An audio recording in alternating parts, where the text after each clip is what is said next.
Hello and welcome back, ladies and gentlemen, to another historical humans heritage. And today we are going to the great Polish nation of Poland. Poland! Poland. Yep. A Shout out to my country that exists despite the world actively trying to make it not. Which is why we love it. We love a good resistance story. And plus, a country that still stands after being torn apart by. Everyone. Yeah, it's. Repeatedly. It's. We root for them. Which is surprisingly relevant to today's heritage topic, the medieval town of Toruń, as Toruń was founded by the Teutonic Order in the mid 13th century for the purpose of converting Prussia. It then went on to become a key part of what is known as the Hanseatic League. Oh, What is that?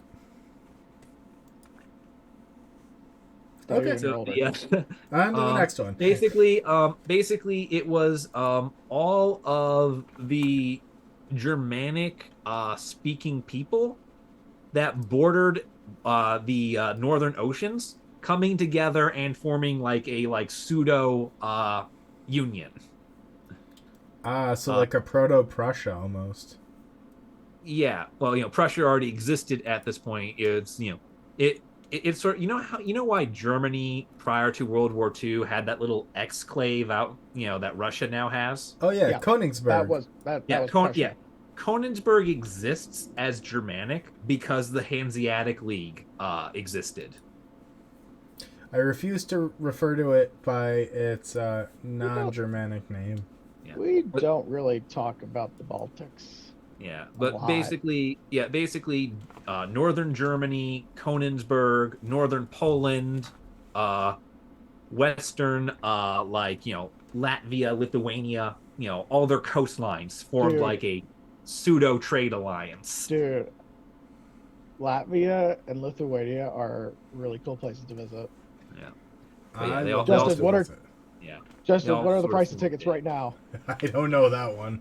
yeah, yeah. It was basically a trade alliance and a mutual defense pact against piracy and other nations. Not the pirates. But Yeah. you could tell it's beautiful defensive fortification. I mean, just from the images alone, you could see what looks like 30-foot walls with Yeah, and fancy ramparts. oh yeah, it is very beautiful. And if that beauty wasn't enough, among the things that are preserved in this medieval town as part of the heritage site is the House of Copernicus. Ooh.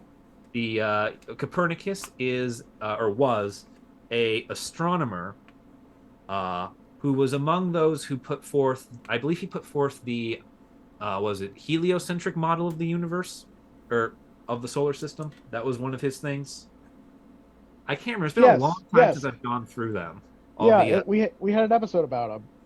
Yeah, we did. I just can't remember which what Oh, man. Copernicus did versus That's a what throwback. Galileo versus. There's a lot of astronomers all working together to make this. But yes, he did. Yeah, I got confirmation. Yeah, heliocentric model of the universe was one of his ideas. The idea that we orbit the sun. Very controversial in its day. See, I'm more of a geocentric. Everything revolves around the Earth, man. But are you geo-orbic? I'm geodesic. Damn it. Bingo. All right.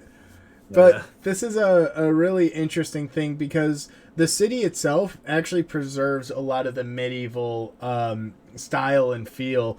I mean, both parts of town, the Old Town and New Town, have Gothic parishes and numerous medieval brick houses. The street patterns are all still the same. I mean, it retains so much of the original feel that it's really a cool and interesting thing, in my opinion.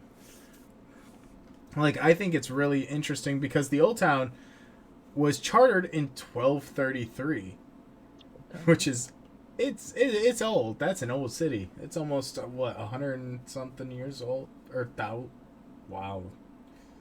It's like So in 900 years old. 1233, it would be just under 800 years old. Yeah, 800 years. Oh, I meant to say almost 1,000, but that's rounding up a little too generously. Yeah. It's it's something like 790. So what kind of protections do they have on this beautiful, beautiful site? Well, the protection is it is part of the National Heritage Register for Poland, and it has and it holds a standing as the Monument of History in Poland, which is means it is subject to a wide array of Polish laws for protection, as that's sort of like a hierarchy within Poland for how important historical sites are. Monument of History is pretty close to the top, if not the top that Poland awards for its historical sites. Are developments a threat to it though? I'm looking through. There are threats from investment activities. One of the interesting things is that the UNESCO site includes a lot of the modern urban functions. So it includes a lot of places with electricity, a lot of places with plumbing, things that wouldn't have existed in 1233. Yeah, but it's unrealistic to expect that stuff wouldn't have been retrofitted either.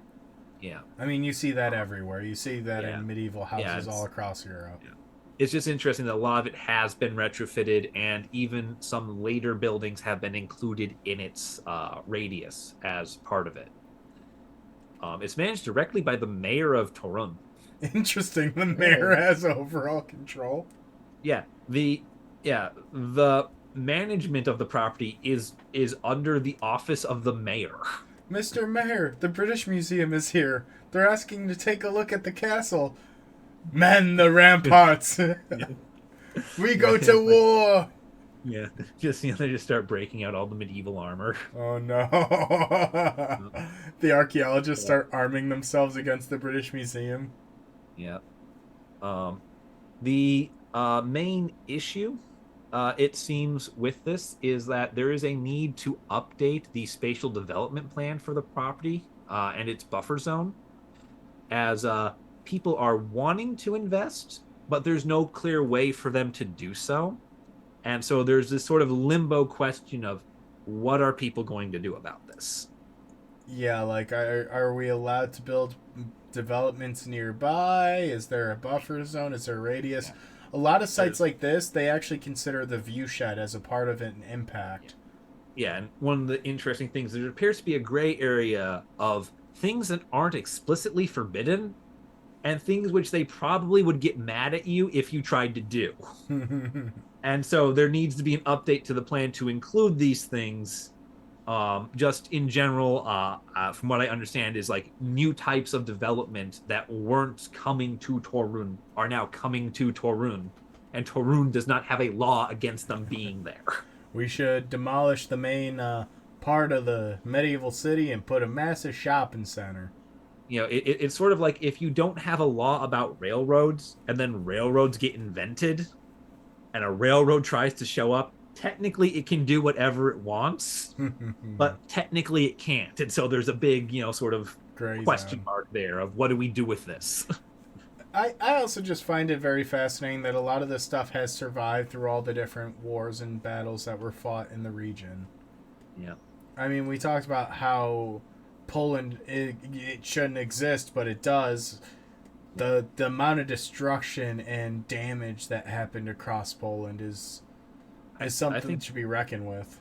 I think Toruń's survival is a testament to its original intent. I mean, it was built as a military outpost for a group of militant missionary soldiers to go and forcibly convert an entire empire. So it's like, yeah, no, it's a military outpost that turned into a city, not the other way around. Oh, who let all these civs on the military base? Mm-hmm. Yeah. But yeah, I think that's a good point here for us to wrap up on this episode. Thank you guys for watching. If you enjoyed, leave a like down below. And if there's a topic you'd like to see us cover, leave it down below, and we might just cover it. See you in the next one. Peace. Bye.